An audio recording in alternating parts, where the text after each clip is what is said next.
पुण्यातील किडनी तस्करी प्रकरण नागपूर विधान भवनाबाहेर फलकबाजी करण्यात आली। पुण्यातील किडनी तस्करी प्रकरणी आता याचे पडसाद विधान भवनाबाहेर उमटलेले पाहायला मिळतात। नागपूर विधान भवनाबाहेर फलकबाजी केलेली पाहायला मिळाली। पुण्यातील रुबी रुग्णालयावर कारवाई होणार का असा सवाल या फलकावर करण्यात आला आहे। असा उल्लेख या फलकावर करण्यात आला। फलकबाजीतून आरोग्य मंत्र्यांना सवाल करण्यात आला।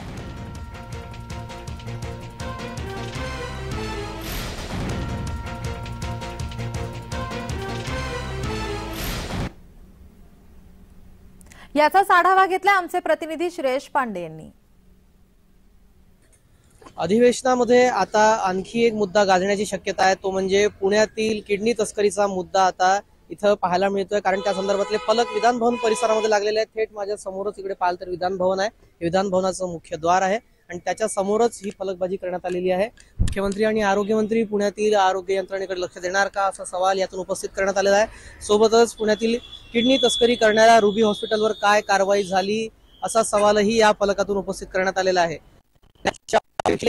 पीडित रुग्ण अशा आशयाचं हे फलक इथे लावण्यात आलेलं आहे। ठिकठिकाणी समोर मागे हे फलक लावण्यात आलेले आहे। यावर विधानसभेमध्ये आरोग्यमंत्री काही उत्तर देणार का, चर्चा होणार का ते पाहावं लागणार आहे।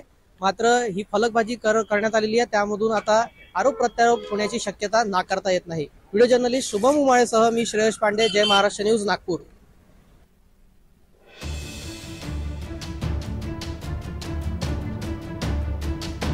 पुण्यातील किडनी तस्करी प्रकरणी आता विधान भवनाबाहेर फलकबाजी करण्यात आलेली आहे।